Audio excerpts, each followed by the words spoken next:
taking sides. The superstar friend who's siding with Brad Pitt and publicly slamming Angelina. Plus, Issa Rae talks about going from YouTube superstar to her hot new HBO series, Insecure. The House of Hot Topics is in session with Whoopi, Sunny Hostin, Joy Behar, Sarah Haynes, and Jedediah Bila. Now, let's get things started.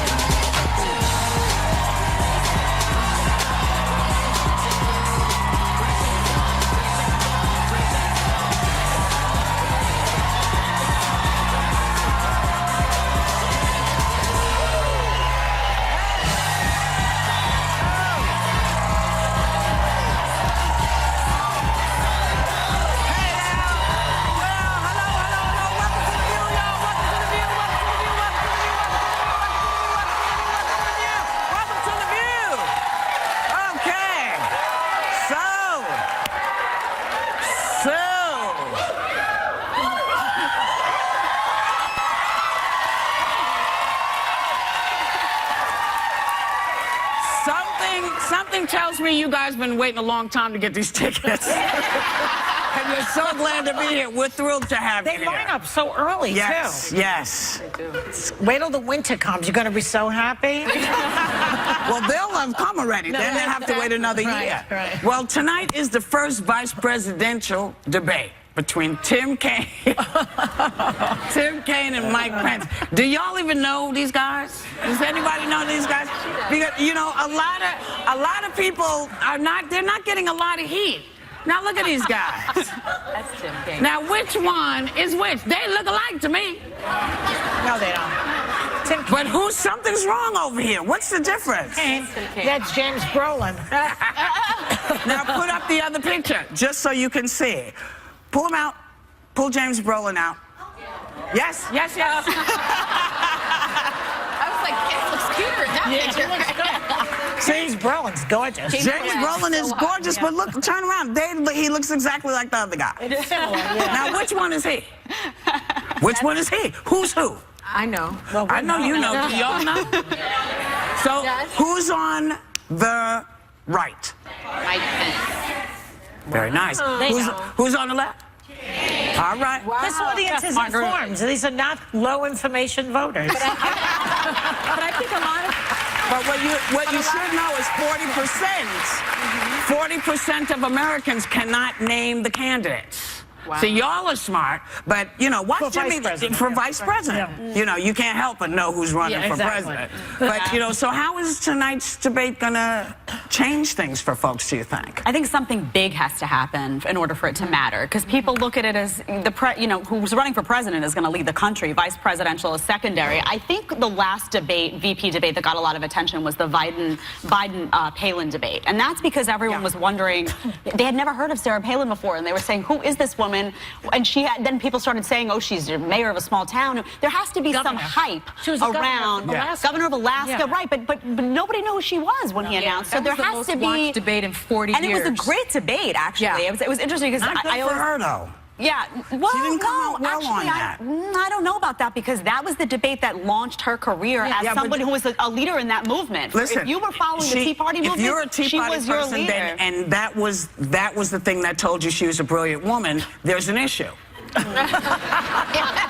I'm sorry. You know, I don't mean to put, because I like her. I like Sarah as a person. Yeah. You know, but, you know, that, to me, that debate was a good, clear indication why she could not be vice president, because that meant if anything happened to McCain, you know, that's when your hair goes white. And she lost a lot of votes for She McCain. did. I mean, I know Republicans who did not vote for him because of her. Because of her. And she also gained a lot of votes for McCain, because there were a lot of people that weren't going to vote for John McCain that only were out there voting because but of he her. lost. So you have to That's remember that. Move the needle. This isn't going to move the needle either way. Yeah. I don't think. You don't think? No. I think the only thing is, if it were undecided viewers and you had a Sarah Palin in there, like you had a spark plug like the two actual candidates or something, that could sway. But with these two guys being, you know, kind of boring, straight and narrow. You know, it's not going to move. You know, it's interesting. They're the opposite of each other because Pence, it's anti-gay, really big time. He votes against all gay legislation. I don't even think Trump is as conservative on that point as Pence is. That might have been but what I think it contributed can to help. his choice to make him more conservative. I think it could really help because we all know that there are a lot of people that feel very uncomfortable with the Donald Trump presidency. But if Mike Pence comes out and he's strong and he's conservative and he seems reasonable, I think there are those viewers that will say, well, he's a heartbeat away from the presidency, and I like his heartbeat. But if you watch if you watch the 60 Minutes interview with the two of them, the questions were directed at Mike Pence, and he couldn't speak up in the interview. So it kind of shows you that partnership may not be something where it's a two-way street. So you would also have to believe that Trump would listen to anyone. So even if Pence was reasonable, but I do think I think it could be helpful, and I also think for Kaine, you know, these guys are debating against each other, but they're really also debating those that are at the top of the ticket, right? Oh, he's going to be spinning so much tonight. We might actually hear he'll be on Dancing with the Stars next week. Well, you can get to know Tim Kaine better next week when he comes here to The View. He's going to come and talk to us, which is kind of nice. So, you know, also in the news, as though I say this like it went out of the news. It didn't go out of the news. Trump's tax history has been a hot topic since the New York Times published pages from his 1995 tax returns that showed he could have avoided paying taxes for about 18 years because he lost $916 million. Close to $1 billion. $916 million. He lost that. Okay? That did not go in his pocket. So, you know, I know if, say, I had lost $960 million, that no one would think, oh, I'm going to vote for her. That's true.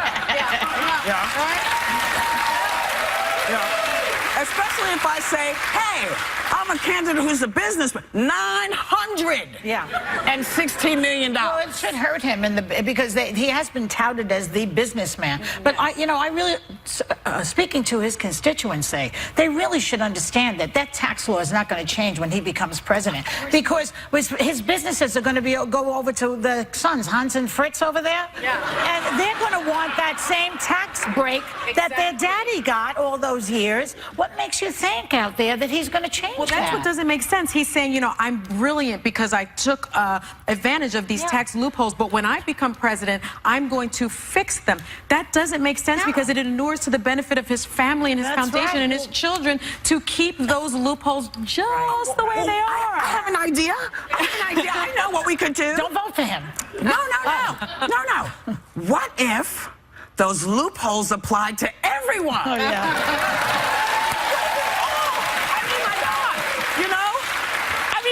Call me crazy, but I just think that if everyone had the ability to, like, write off some stuff, you know, I don't know, maybe you lost your job, maybe you lost your house, you still had to pay your taxes. Okay? So if we make this about all of us, what's good for the goose is good for the gander. Who does he think is paying for the Secret Service guys who are protecting him right now? Or all of the advanced... We are. And he says he's a genius. That makes us a bunch of morons, frankly, if he's a genius. Well, the issue, too, is that he's trying to paint it as though Hillary Clinton thinks there's a separate set of rules for her in terms of transparency and whatnot. And here you have a guy who has access to a loophole that I don't have access to that loophole. I mean, and he's somehow saying, well, you know, the comeback for that is going to be, people are going to say, well, he lost that money, but he came back rallying. Now he's a successful businessman. That's the comeback line. He came back because he didn't pay any freaking taxes. That's how he came back. He says, wait, I have to just say one more thing. When he says that things are rigged, he's talking about himself. He's rigged. He says the system is rigged in your benefit, to your benefit. Campaign doesn't say that. I have to read this. What do they say? Mr. Trump is a highly skilled businessman who has a fiduciary primary responsibility to his business, his family, and his employees to pay no more tax than legally required.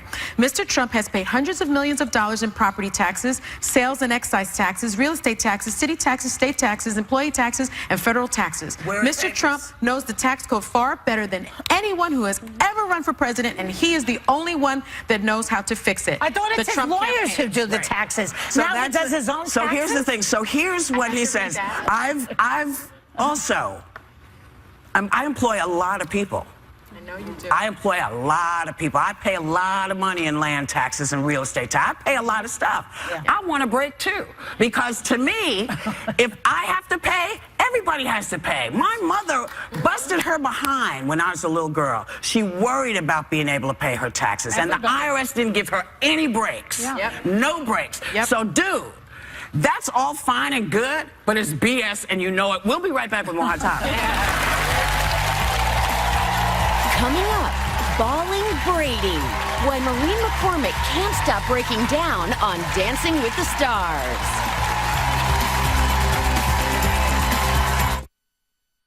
It's Breast Cancer Awareness Month, and at The View, we'll stop at nothing to help with early detection. Ladies, this is a breast exam. Yeah, go right ahead. Let's just do it for each other. When it's this important, you just gotta. Keep it real. Keeping it real. On The View on ABC. Later, Issa Rae talks about her game-changing web series that blew up YouTube and led to her brand new buzzed-about HBO show, Insecure. Looks like it's a mentioned Mickey Mouse. Welcome back.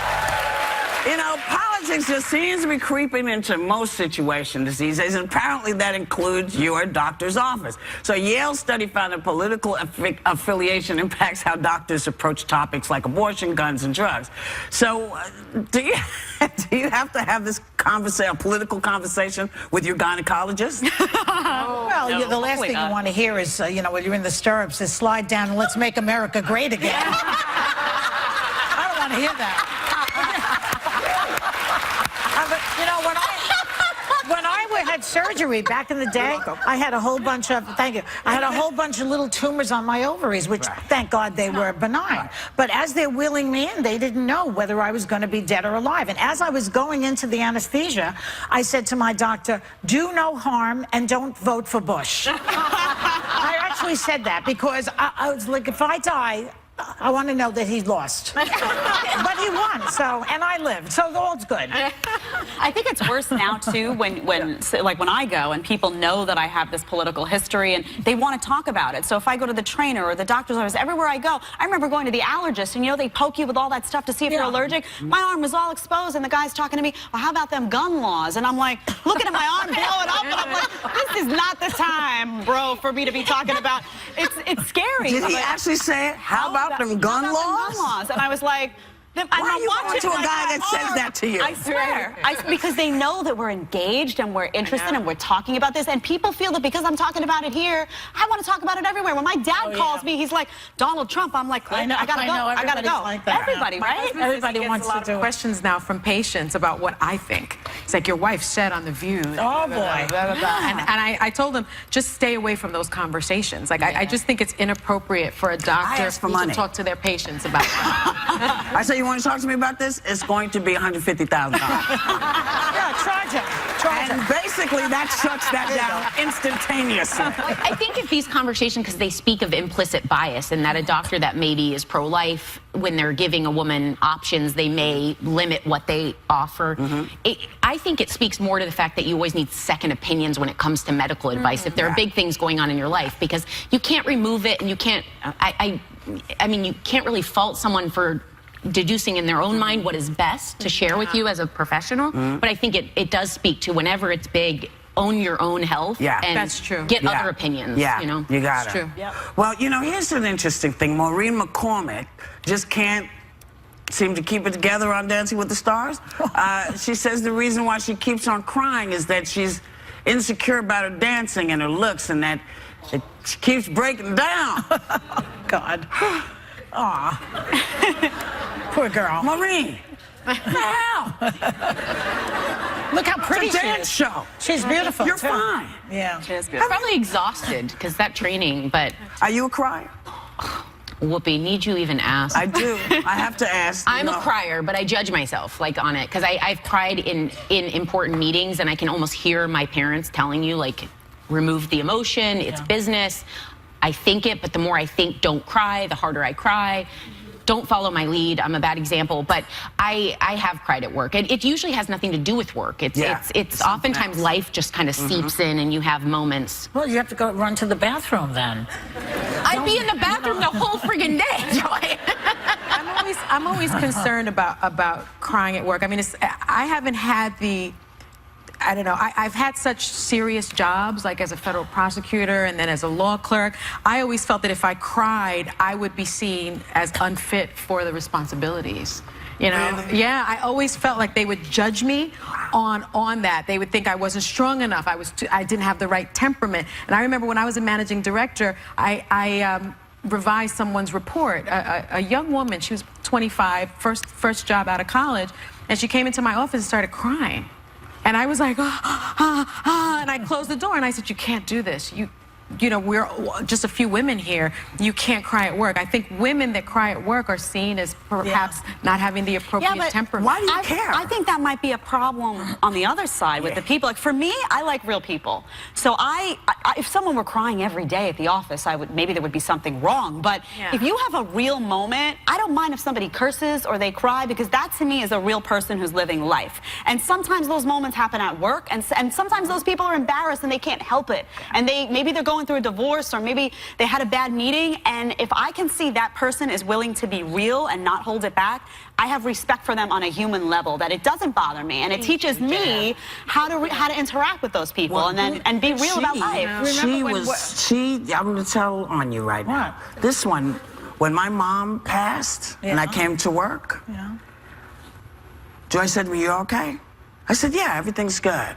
And she looked at me, I don't know if you even know this, she looked at me like this, and we're on air, and I started talking about my mother, and I couldn't breathe. Joy's hand went over to my leg, and I was able to let it go because I felt somebody understood. Because I didn't know, I'd never gone through anything like this, you remember? And I was dead, I didn't know. And the same with when Mike passed. I was just, you know, sometimes it just happens, you know, and you know, if somebody's crying every day, you do have to kind of look and make sure they're okay. But I think occasionally, sometimes stuff happens. But you know, like I was thinking of Hillary Clinton. Remember when she cried? And then everybody loved her? And now, you know, now the same people hate her again, but they loved her then. When did she cry? She cried during a news conference, and she said it was just so. No, she said something like it was just so important. This election was so very important to her, and she teared up. See, when I saw it, I thought, uh-oh. How are people going to respond to that? Well, because people see her specifically as a little robotic, so that actually offers the realness Jedediah is talking about. No one's strong all the time. Like, I don't care how strong you are in life, no one is strong all the time. And people at home watch and say, that's her moment, I've lived that moment. And I know what she's feeling, and now you relate. What about John Boehner? He used to blubber and cry all the time. He cried a lot. He was always crying. He'd be like, I didn't realize that. What was he crying about? I don't know, whatever. He was crying about some important stuff, some stuff where you went, what? But you know, nobody is immune to pain. Or move, you know, sometimes stuff moves you, and this idea that you have to care about what people think of you for crying, to me, is always an alien thing. You have to be you. In corporate America, women look weak, as you say. Well, it depends on the job they have, doesn't it? That's the thing. You know, you could have cried. I don't know. She doesn't think so. Well, I'm gonna pinch her behind, and we'll find out. We'll be right back.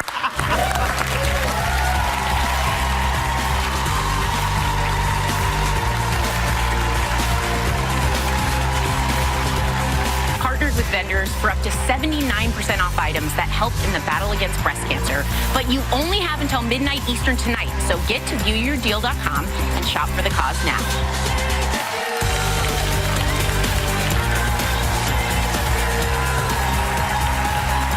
You know, there have been a lot of breakups, celebrity breakups in the news, but it posed a question for us. When you know a couple and they've broken up, do you have to take sides? Yes. I do. Especially if there's something involved like cheating. I think it depends. If it's just a couple where, you know, irreconcilable differences, he leaves his clothes on the floor, you know, her mother drives him crazy, you know, that's their business. But if you have like an infidelity or complete disrespect or something big, how am I going to stay friends with both people when they break up? You know, how am I going to be friends with you and the guy who did you wrong? You have to pick. And there is a right and a wrong in this world sometimes. That's pretty clear. So I choose right. And you don't have to publicly come out and get involved with the conversation. Like when I take sides, I don't want to get into the weeds of what went on in your personal relationship. But I think when you try to stay friends with both, you end up with neither. Because if you continue to invite both of them and go do things to look fair, I wouldn't want to come if my ex was coming to, you know, you end up getting neither of them. So I think you can stay out of the kerfuffle. Right. Kerfuffle.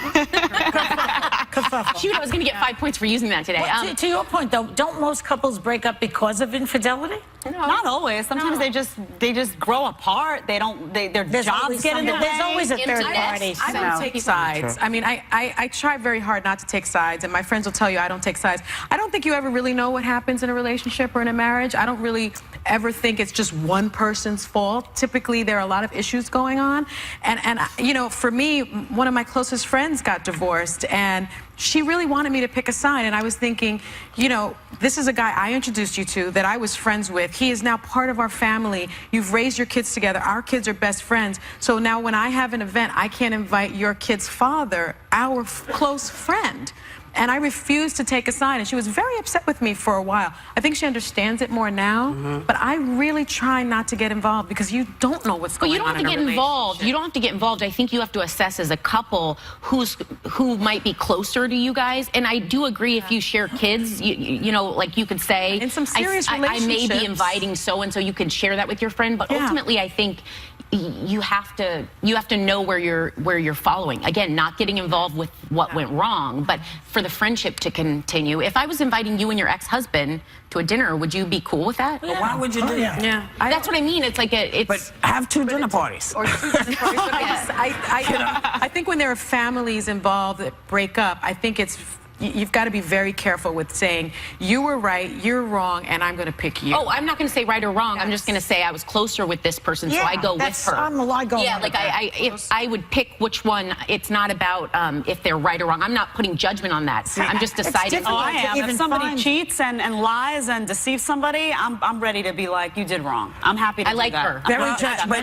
here's the sorry. I'm ready to judge that. But sometimes, because you don't know what's going on in a relationship, you may not be aware of what led up to it. See, they didn't cheat on me.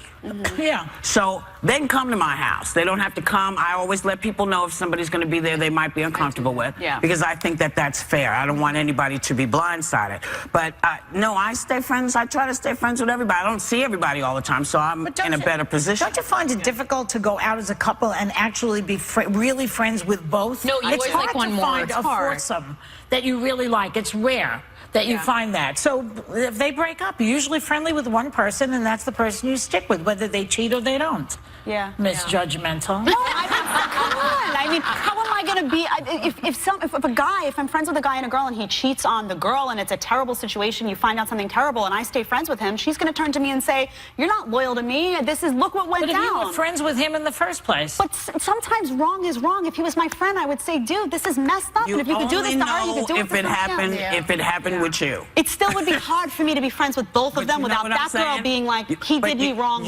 But you're making an assumption. You're making an assumption. I like I'm very loyal. Loyal is good, but you always have to make sure that your loyal is true. Oh, I recently... Goes by the 10 Commandments. That's the 14th. I'll tell you the other ones. Here's the 25th commandment. We have to go and come back. That's it.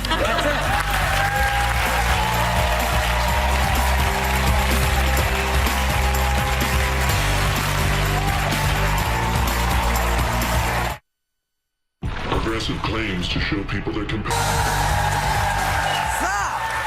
some people seem to really lose their minds when they fall in love. And scientists say it's because the raised hormone levels that come from being in love can lead to reckless behavior and taking risks.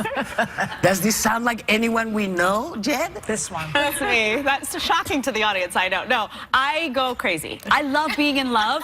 I love it. It's like, I feel like I'm in The Wizard of Oz. She's in black and white, and all of a sudden everything's in color. I love it. I love being in love. But I go crazy. I'll do anything. I will scream in the middle of the street. I will sing. I will skydive. I will leave this table right now and go skydiving if my man is like, hey, baby. I love being in love.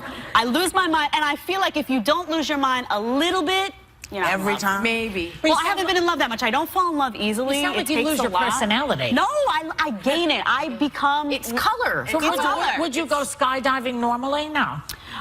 Everything becomes a little richer for me. That's not to say I can't be happy when I'm not in love. I haven't been in love my whole life. I've been in love, 2.5 times. Wait, the halvesies? I know. Yeah, I have a half because it was a little very iffy. short. But I always feel like when I look back on my life, the moments, those periods of my life where I'm in love, the rest of the world looks a little richer to me, and I like it. I like the feeling. I'm so like you, but I do crazy things. I remember when I fell in love with my husband, we were dating like maybe 6 months, 7 months, and we got into a little disagreement. He hung up on me. I was like, what? I called him back, and he hung up again. I got into my car, I drove over to his apartment, and he had roommates, and he was like, I'm cooking, we can talk in a minute. I went all over the house, and I unplugged all the phones, and then I went down into the street, and I threw them into the street, and the cars went over all the phones in the house, and I was standing there crying, and he was like, what's wrong? And I said, you don't have proper phone etiquette, you don't deserve a phone. And I mean, that was ridiculous. It was crazy. When you're in love. I was out of my mind. That's the kind of thing. That's the communications. No, but you don't do that when you're in Isn't that love. insane? It's insane. But that sounds like something you do when you're... I was so in love with him. Like the thought that he cut the communication off. I just... They used to call that stalking. You usually do that when you're getting divorced, not when you're in love. No, it's when you're in love. It's when you're in love. Because when Jed talks about it, it sounds pretty. I wish it was there. It taps into some crazy stuff. I'm a little more sunny. I mean, I wasn't that choreographed. I would have wished. I wished I could have had a better, kind of execution of mine. But I remember one time getting in a fight on the phone and leaving a gym. I was in a volleyball game, and I left in my knee pads and took the Long Island Railroad out to knock on his door. Yes. And my best friend was like, "Where are you right now?" I was like, "On the train." She goes, okay. It's like, where do you go from there? I know. Yeah. Well, we went married. We didn't. We checked. Shocker. Hope he's moving away. Don't say it. There are no words. There are no words. Except these. We'll be right back.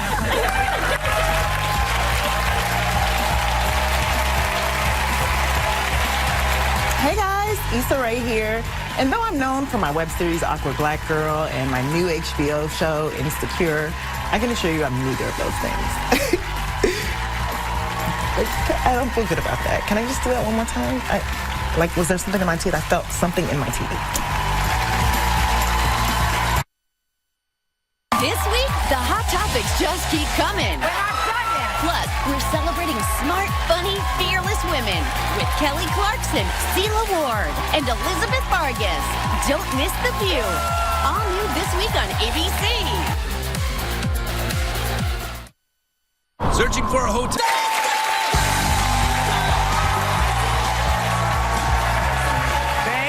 If you don't know about our next guest, let us hip you. Issa Rae became a YouTube superstar when her hit web series, Awkward Black Girl, racked up over 20 million views online. And critics are calling her new HBO series, Insecure, funny, brilliant, and of course, a little bit awkward. Take a look. I've been with my boyfriend for 5 years, and I did this to my hair on purpose. So I hope that covers everything. Does anybody actually have any questions about We Got Y'all? Why ain't you married? I'm just not. Right now? My dad said ain't nobody checking for bitter-ass black women anymore. Denise, that's detention. Apologize now. Sorry. That's okay. And tell your dad that black women aren't bitter. They're just tired of being expected to settle for less. Her outfit settled for less.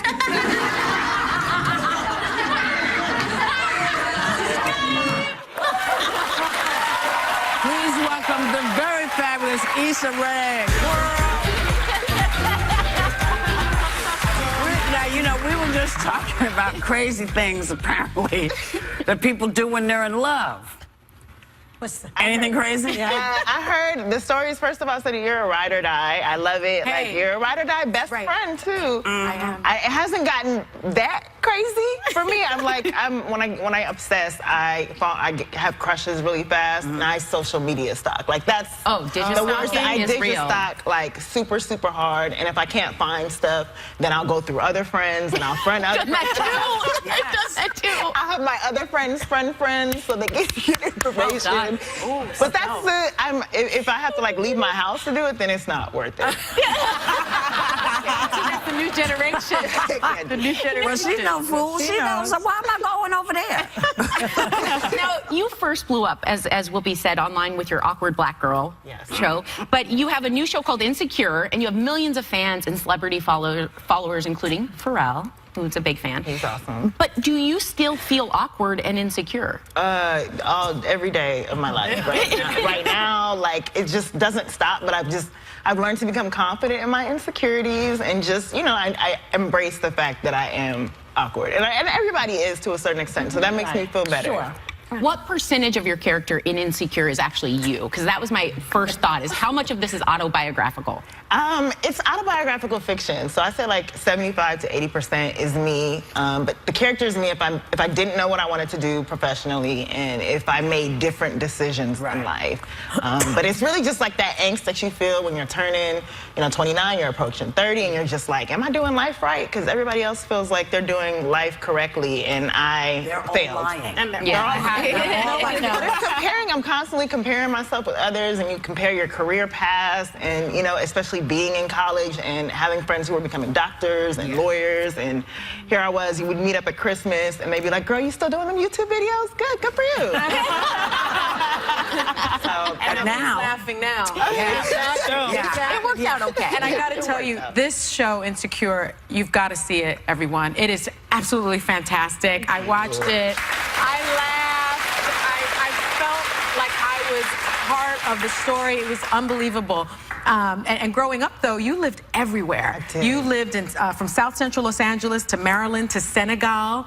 And you've talked about how growing up, you never really felt like you were black enough for the black kids or white enough for white kids. What kind of issues did you encounter growing up in those worlds? I just always felt like I was in a transition, and that I was always just trying to fit in. Like, when you're growing up, you really just don't want to stand out. You want to fit in. And when going to an all-white school, like being the sole black person, you're constantly standing out. But I didn't think much of it. Coming from an all-white environment and then going to a predominantly black school in Los Angeles was like a huge eye-opening thing for me. I still draw things from that, because not feeling black enough when you're like darker than everybody there, and you're like, well, what am I then? It took its toll on me in a way. But I've used a lot of that material in my work of just feeling out of place and feeling uncomfortable in your skin, because you have to. Thank you. Awesome. Now I heard that you had an alter ego growing up. Can you tell us about that? Yes, I had an alter ego. I identified as cool girl when I was. Look at that! I love it. Somewhere along the way, I lost all confidence and became Awkward Black Girl. I didn't know that, but I used to wear that Tina Turner wig. It was my mom's wig, and just transform into like the coolest person on earth. I love it. In my mind. I love it. Well, we have a lightning rapid fire round. Okay. Are you ready? Yes. Go-to karaoke song. If I Were Your Woman, Gladys Knight. Oh, that's weirdest thing in your purse. A purse hanger that I can put anywhere. Really? You have that in your? Oh my gosh. First crush. Light-skinned Michael Jackson. Most famous person in your cell phone. Chris Rock. Oh. Favorite junk food. Ooh, I like popcorn, kettle corn. Biggest pet peeve. No manners. First concert you went to. Alicia Keys. It was like a ladies' night tour. Favorite TV show growing up. Everything. Living single, Fresh Prince, Martin. Where was your last vacation? Hawaii. There we go. Thank you.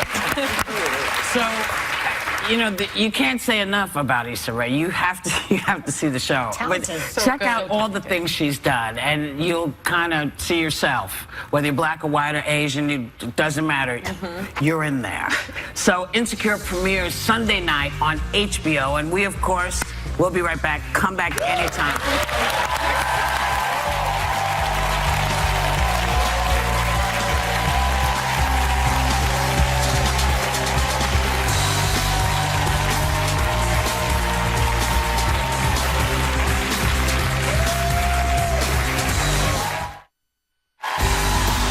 Tomorrow, Kelly Clarkson reveals how child number 4 is rocking her world, her career, and time alone with her husband.